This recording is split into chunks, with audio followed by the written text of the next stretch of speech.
fast and got Larry David. If you haven't seen these PSAs, I, by the way, encourage you to take a look at these PSAs that are on the covid19.ca.gov website, or just type in Larry David PSA. And of course, you can't be an ex-lieutenant governor and not be a fan of Veep. And so we also had Julia do a video for us as well.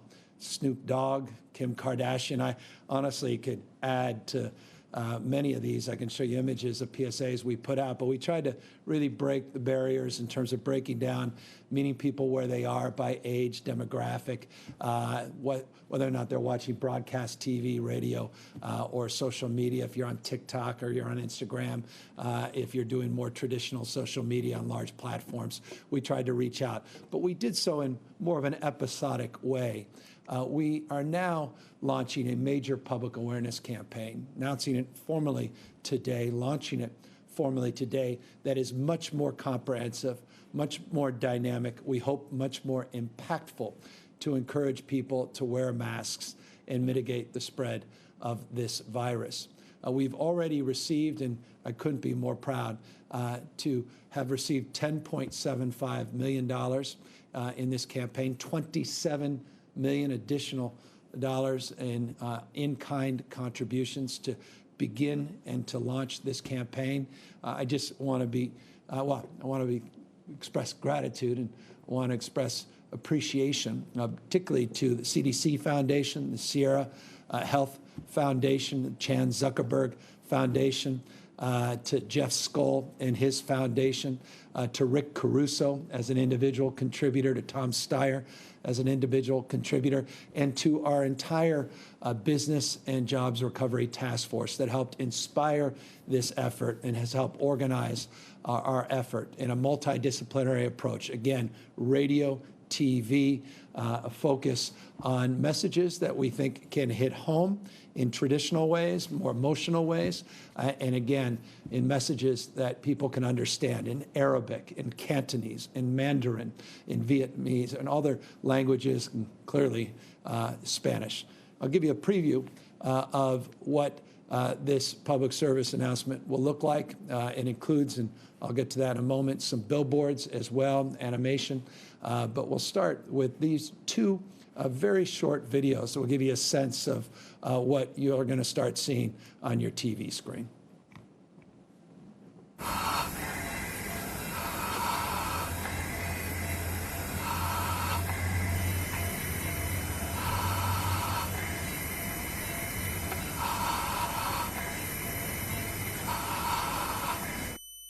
Con el sudor en la frente y las sonrisas escondidas, los lentes empañados y las miradas dedicadas, un pedacito de tela demuestra que los demás te importan. Por favor, usa mascarilla. Cumplamos con nuestra parte para reducir la propagación. So that's those are two messages. One that we believe is particularly impactful as it relates to the true health consequences of being neglectful of your health and the health of others. And of course, one that truly represents the diversity of our state, providing a message in Spanish, as is absolutely appropriate in the state of California. It gives you a sense of what you'll start seeing out there. Accordingly, we have now over 400 billboard sites that we are putting up that you see here on the screen, wearing a mask, slow the spread, trying to make this as simplistic as we can, but as pointed as we can, as a reminder of the significance we place on what we refer to as a non-pharmaceutical intervention that is the most impactful outside of staying at home, outside of practicing the physical distancing. Wearing a mask is foundational, and again, it's mandatory here in the state of California. So that's what we're launching. I want to again thank all our partners for inspiring this, for writing the checks and getting the in-kind contributions. We hope to grow this campaign. We hope to make it even more comprehensive. But as I said, you'll be seeing the fruits of this effort tonight, this afternoon. These billboards are coming up and the PSAs are going out. And of course, over the next few days, in particular around 4th of July holiday weekend. We want to get this done before the 4th of July holiday weekend and then well beyond until we mitigate the spread of this disease. I want to just update you on some of the actions we took yesterday and just acknowledge and thank our local partners. I talked yesterday in very positive and optimistic terms about the counties that we were working with, the 19 counties in the state of California that we have targeted in terms of support that are on what we refer to lazily as a watch list, but a monitoring list more formally. This group, this cohort of local actions that you see represented in this slide just represents leadership at the local level and partnership. Folks in Glenn County, Sacramento County, San Joaquin, Stanislaus, Fresno, Santa Barbara, San Bernardino, Riverside. We expect actions to be taken today and yesterday.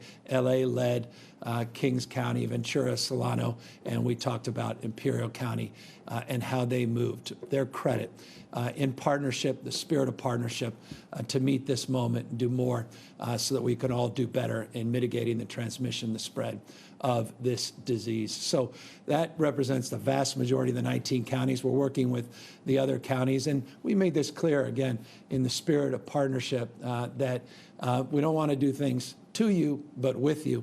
But we reserve the right to move forward with this mandate if we don't see action at the local level demonstrably. Just in 24 hours, you've seen local level action along the lines of what we were hoping for, and we expect all 19 to come into compliance. And again, if not, that hand will be forced in the spirit that requires this moment. And again, we're confident we're going to see progress. By the way, I want to also just acknowledge the incredible progress we've seen as it relates to Orange County's move and the work local beaches and Huntington Beach and some other beach communities. To their credit, their local elected officials, local health officers are moving forward with their own local decisions that go beyond just closing parking lots to help decompress their beaches over the 4th of July weekend. We want to applaud that, want to acknowledge that, and also just thank, again, the leadership in LA and Ventura County that really led with that local framework. Looking again specifically into this holiday weekend with the kind of concern that many of us have about people gathering, mixing outside of their household, not practicing physical distancing, not wearing face masks, and the prospect that in a week or 2 to 3 weeks, we'll see those numbers spike yet again. I want to just encourage people, as always, to do the right thing, and we expect the vast majority. It's demonstrable on the basis of the actions you've seen from those counties on that previous slide. But we want to encourage as individuals and business leaders to do the right thing. Yesterday, I announced that we were going to send out notifications from our what we call Occupational Safety and Health Board, OSHA, as it's commonly referred to. We put out over 350,000 letters that we've sent out yesterday, specifically laying out expectations in terms of good business behaviors to protect not only customers, but to protect workers in those businesses. We also put out other public health information and mandates that we also will follow up through this enforcement action that we highlighted yesterday. 6 regions of the state, teams of anywhere from 7 state agencies to as many as 10 state agencies that will be going out in the spirit of collaboration, spirit of education, spirit of cooperation, and not a punitive frame first, but an encouragement frame first to help enforce all of these efforts, again, because the seriousness of we take right related to the recent spread and increase in cases of COVID-19. Let's talk about that increase in spread. In the last 24-hour reporting period, we saw 4,056 cases that were identified as positive to begin the month of July. We have seen over the course of the last 14 days our positivity rate now rise to 6.3%. Again, it started 40.8%. When we did the first 14-day roll, we saw a significant decline in the positivity rate. Unfortunately, we're starting to see an increase in the positivity rate, not only over a 14-day period, but over the last 7 days, it has been 6.9%. Looking, though, at the 14-day period, I want to show you that trend line. This is why we have the mask mandate. This is why we're doing the PSAs. This is why we're encouraging you to take individual responsibility, more social responsibility to protect your family, your friends, and the broader community. But the slide you see represented here, that increase in that orange line represents a 37% increase in the positivity rate just over a 2-week period. Again, now over a 14-day period, 6.3%.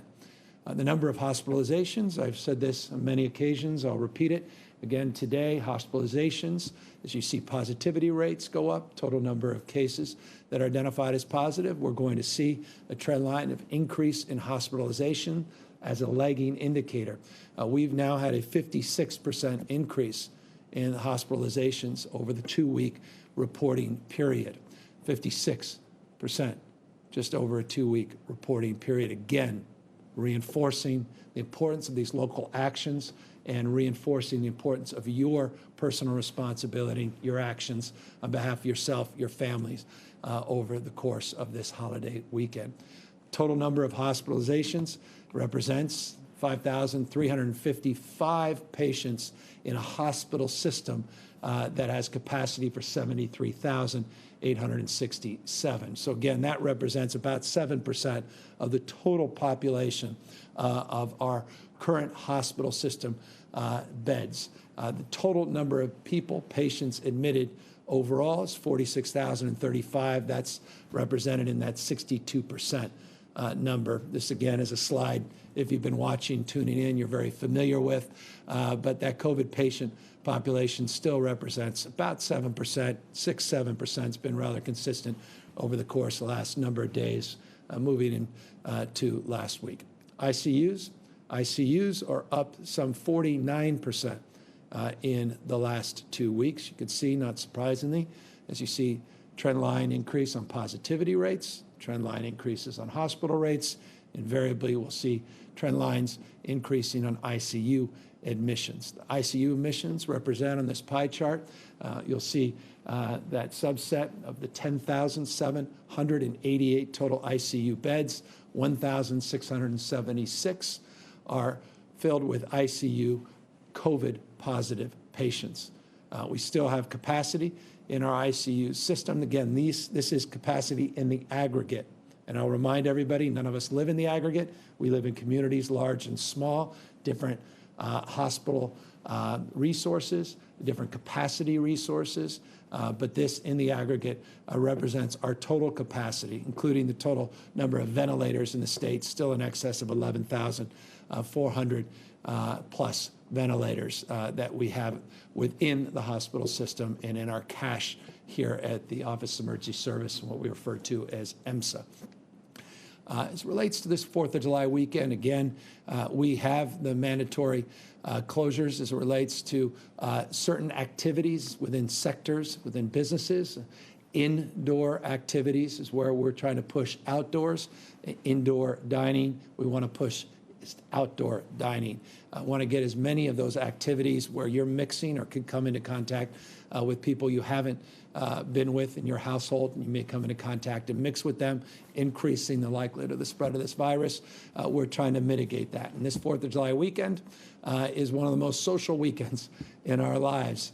This is perhaps my last formal opportunity as we move into that weekend. Many of you will move in tomorrow on Friday, not just formally over Saturday and Sunday. I want to remind you that many cities have already canceled their fireworks shows. Many cities have already adopted their own local guidelines saying we'll continue to do our fireworks, but we encourage you to stay in your cars or stay home and just enjoy them from afar. Again, in those 19 counties that we are working very closely with, we want to see those fireworks shows diminished or eliminated. Accordingly, we want to remind you that we don't want to see you, a bunch of strangers, without being physically distanced and without wearing face coverings over the weekend to the extent you can. That's why we say avoid crowds and avoid going to large parades outside of your household. Again, this is common sense, and I don't mean to be patronizing or paternalistic about all of this. I'm just working with local health officials, dealing with the data, the science, trying to mitigate, as we were so successful mitigating the spread of this disease by tempering that growth of the curve in the beginning. We need to do that again. We will do that again. And it's really going to be up to each and every one of you to see how quickly we can do that. And that's why this weekend is so important. We put out more formal 4th of July weekend guidelines that are up on the covid19.ca.gov website, but encourage you to follow them, take seriously this weekend, take seriously this moment that we're living in, a moment. It's not permanent, a moment that we'll get through together, but we have to continue to fight this disease, do more and do better. Accordingly, no important way you could do that than wearing a mask, wearing a face covering. And I want to just encourage all of you in the spirit that brings us this PSA, that brings this new media campaign to the forefront, to do what you can to protect yourself, to protect others, and send a message that recognizes that we're not out of this pandemic. We're still in the first wave, and we have a lot of work to do to mitigate the spread, to make sure that our hospital system is ready to receive people outside of an emergency for a COVID-related cause, to make sure our ICUs accordingly are free from COVID patients. In order to do that, there's nothing more important, impactful, and no greater imperative than wearing a face covering when you're out of your home, you're out and about in the community. So again, wishing all of you a happy 4th of July weekend with all of these criteria and conditions and modifications in mind. And as always, we are here to answer any questions.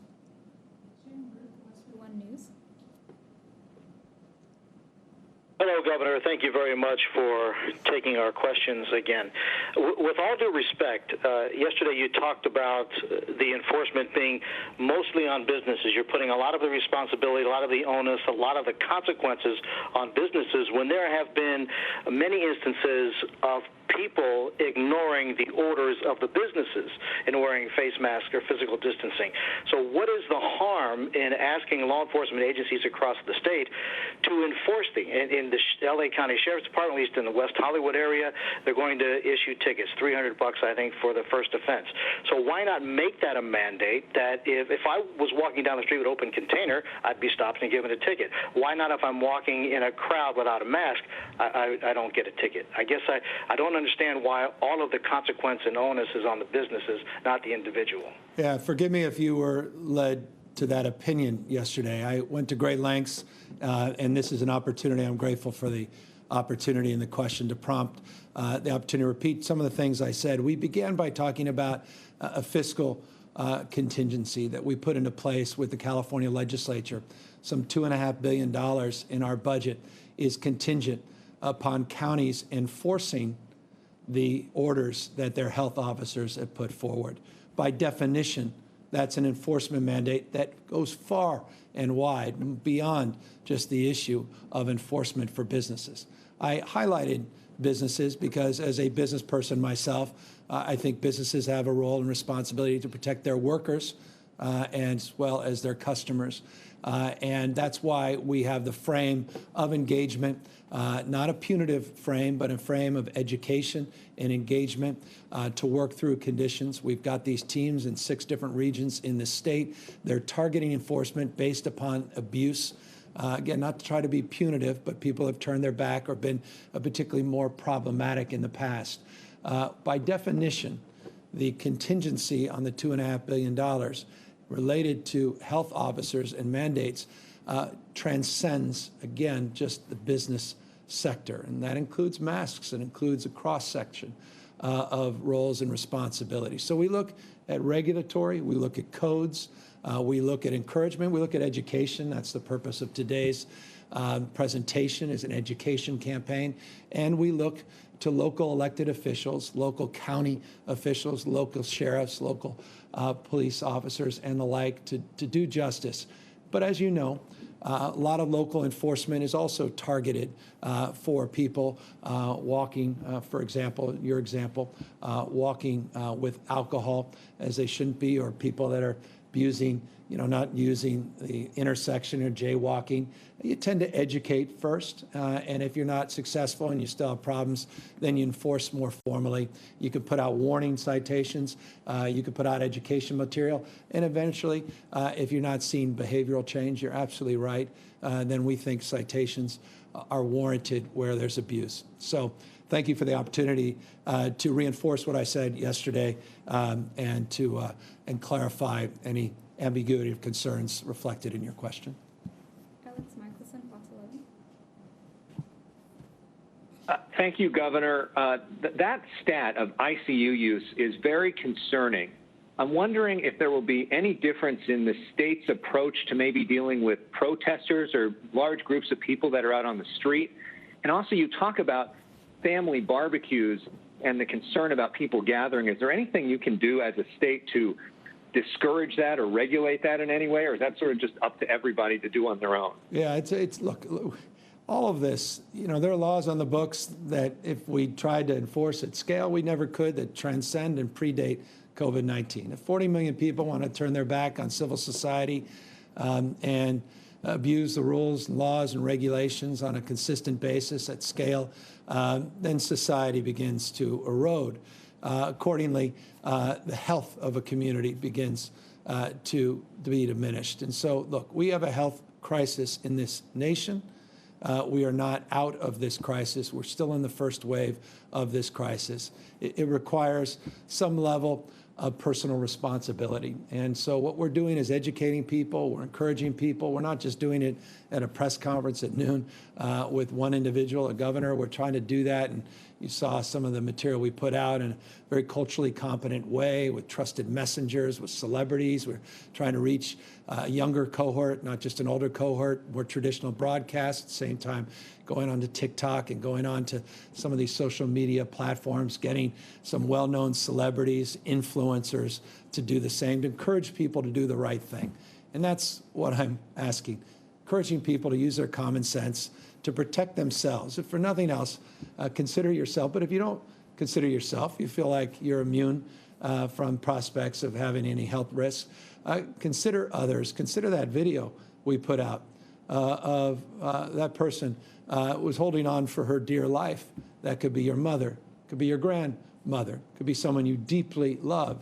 It also could be a stranger that you walked by in passing where you were asymptomatic or pre-symptomatic and you didn't experience any ill or you didn't feel any experience of any symptoms of feeling ill, and you may have spread that disease to someone and never known that 3 weeks later that person may be on an ICU. No one wants to do that. And so again, I'm just encouraging. At the same time, we're stepping up. We've been clear based on the previous question. We're stepping up our enforcement, not just to businesses, but across the spectrum, and encouraging people to do more and do better. Look, as it relates to the ICUs, you're absolutely right. ICUs are a point of real concern. It goes back to the ventilator questions. It goes back to our capacity well beyond just COVID-19 to deal with the needs of people in acute medical conditions. And so that's a number we have closely monitored. 49% increase in the last 2 weeks. 73 human beings lost their lives in the last 24 hours because of this disease. 110 lost their lives. And the reporting period that I provided you yesterday, don't think for a second we're out of the woods. As Dr. Galley reminds me, we're on the second or third inning of this 9-inning game.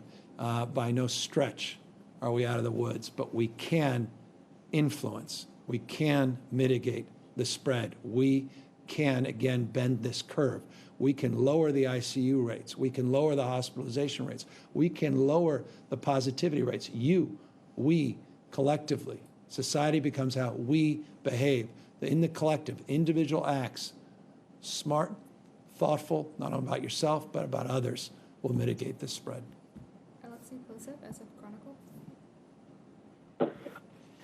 Hi, Governor. I wanted to ask about how the new restrictions that you announced yesterday change the reopening strategy going forward.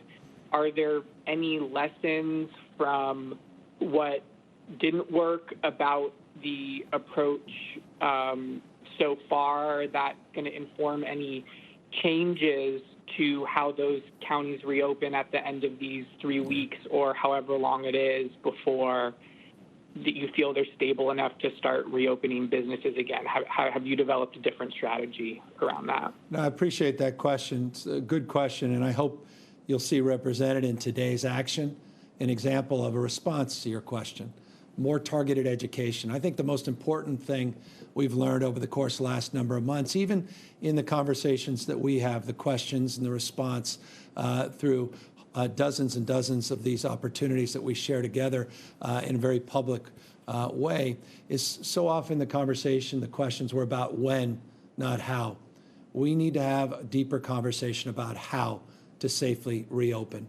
And that's what this public education campaign is all about, and that's what you're going to hear from me more and more and more. And so directly in response to your question, let us begin anew to focus on the guidelines with more intensity, more specificity, and let us do more to focus on to how we can safely reopen. We can safely reopen, but we have to change, we have to modify, and we have to adapt different set of expectations and behaviors. And if we can't socially enforce them through encouragement and education, we'll have to lean in a little bit more to further the cause of mitigating this spread. Carla Marinucci, Politico. Hi, Governor. Thanks for taking the question. Given the alarming numbers that you just reported, what do you say to critics who suggest that, PSAs may be great, but it's time for your office to get tougher on enforcement? I know you've been asked this, but there are people that are saying, why aren't you just imposing fines on those who don't abide by the statewide mask mandate? When you've got cities doing it, why aren't you going there? And then there's local officials planning events in Fresno County. They say the Fresno Fair is going on despite the fact they're expecting 600,000 people to show up there, possibly just a fall surge occurs again. Are you going to take action against that and take some kind of measure to stop those kind of events? Enforce, basically. What's your answer? Thank you, Carla, for the question. It's an opportunity again to reinforce response I had to a few questions prior. Opportunity to reinforce what we said yesterday, and thank you for that opportunity as well to reinforce what we were previewing over the course of a number of weeks. Here is the substantive answer to your question.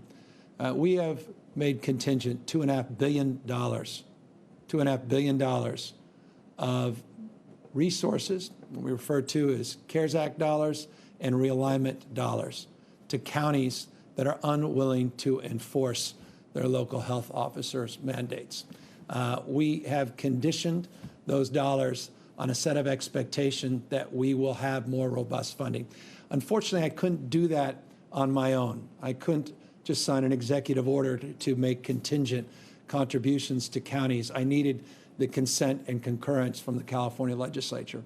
Let me thank the California legislature. I was able to sign a budget just on Monday that afforded us the opportunity with the language in what we refer to as the trailer bill that allows contingent expectation of performance under the health ordinances that substantively goes to your question of enforcing the health ordinance and the mandates that we are providing. I yesterday announced that we have now sent out teams. These teams are teams that systemically are going to integrate in very, very prescriptive ways organizations and entities that are well known, like the Alcohol Beverage Control, with organizations that are less well known, like the BBC, not the ABC, which is the Board of Barbers and Cosmetologists, working with CHP, working with the Department of Labor, working with different state agencies, Consumer Affairs, and others in a cross-sectoral strategy to target in 6 regions in the state of California the enforcement. The state of California, and you know this well, state of California jurisdictionally is constructed not top-down but bottom-up. State of California has over 1,000 school districts, independently elected school boards, It has enforcement mechanisms that exist and reside even within the school system. Many of those school boards have hired their own police departments, which is a point of consternation, critique, and concern. Many of the enforcement mechanisms that reside within cities reside within city councils, reside directly with city administrators and mayors. At county level, county boards of supervisors fund primarily the county sheriffs. All of these jurisdictions have a role and responsibility to play on the enforcement.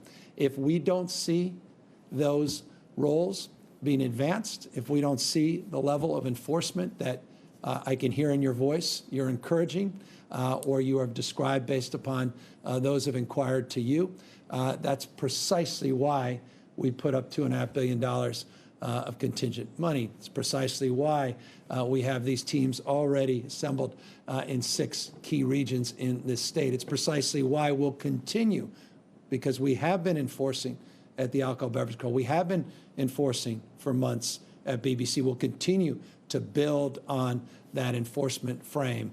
And it's exactly why I began, forgive me for belaboring this, it's exactly why I began with that slide showing counties, including Fresno, that presumably is acting today based upon the input that they provided us this morning to advance the spirit and the letter of the mandate that we announced yesterday. That should also mitigate the concern that you referenced about their particular activities. Brandon Pho, Voice of the Sea.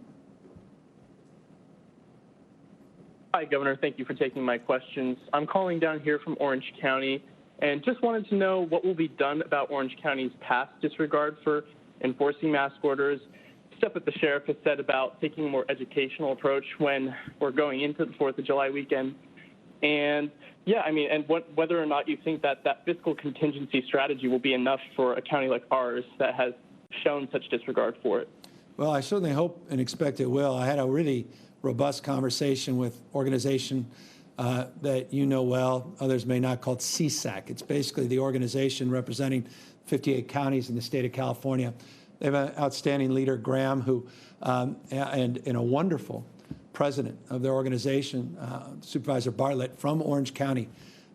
She was magnificent in the phone call yesterday in terms of her understanding of this moment, her desire to meet it, her representative responsibility as a supervisor, working through CSAC as the current president of CSAC and its director, Graham, to make sure that we are working together and that we're eye to eye in terms of how the contingency plan may work. She expressed, understandably, concern at a lot of counties by the magnitude of the money. Because $2.5 billion is a significant amount of money for counties that are struggling right now, particularly with related costs associated with COVID-19 and revenue declines as a consequence of COVID-19. So we have their attention, I assure you. And let me just say, not only is it demonstrable in that conversation we had yesterday, but it's also, I think, demonstrable in Orange County today that looks as if they are moving. It's interesting. We were in the midst of a dispute a bit around our respective jurisdictions and my authority as governor to impose a mandate to mitigate some of the crowds on the beaches in Orange County. There was a lot of pushback, as you know well, coming from the county. Now, Huntington Beach and Newport and Laguna and others and folks in the county are moving forward on their own, and I'm very grateful for that. So I think it's an example of the fact in some ways we're turning the page. In other respects, we may not be, and so we'll continue to engage them. But I just want to thank the leadership down there, and I want to thank all the county representatives that I know are working hard to keep their community safe and are really engaging in the spirit of cooperation that is required at this moment. Bill Willen, LA Times. Hi, Governor. In your ramped up restrictions that you announced yesterday for the 19 counties, I mean, noticeably not on the list were places like churches and gyms and fitness centers, day camps, even government bodies that are still meeting in some of these really highly impacted counties. Why is that? Well, as I've stated in multiple occasions yesterday when I had the one-on-one conversations with... Noticeably not on the list were places like churches and gyms and fitness. Sorry, I had a little feedback there. I had an opportunity to talk to many of you one-on-one in interviews yesterday. That question was posed on multiple occasions. Forgive me if I may come across as repeating myself from some of you that directly asked. We specifically put out a number of things happened yesterday. We specifically put out new guidelines for gyms yesterday. I'd encourage you to take a look under the guidelines sections of covid19.ca.gov to learn more about those guidelines for gyms. We also put out new guidelines for places of worship, which is also available on the covid19.ca.gov website. So specifically, we updated the guidelines yesterday in that space.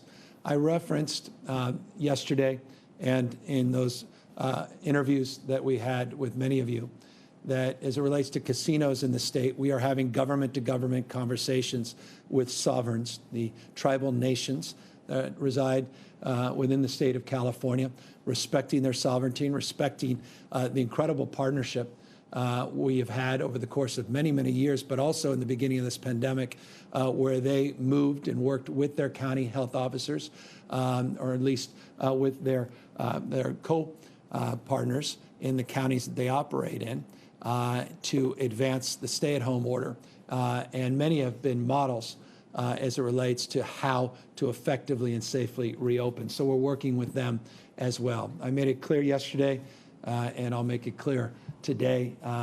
We have a lot of work we're doing, not only with those 19 counties, but a number of other counties that we think shortly may come on the monitoring list, as well as other sectors of our economy. And so we want to be targeted. We want to be targeted to hotspots. We want to be targeted based upon what we're hearing from health officials in counties as it relates to their concerns around spread. And we want to work as we have sectorally with industry leaders to put out guidelines and update them.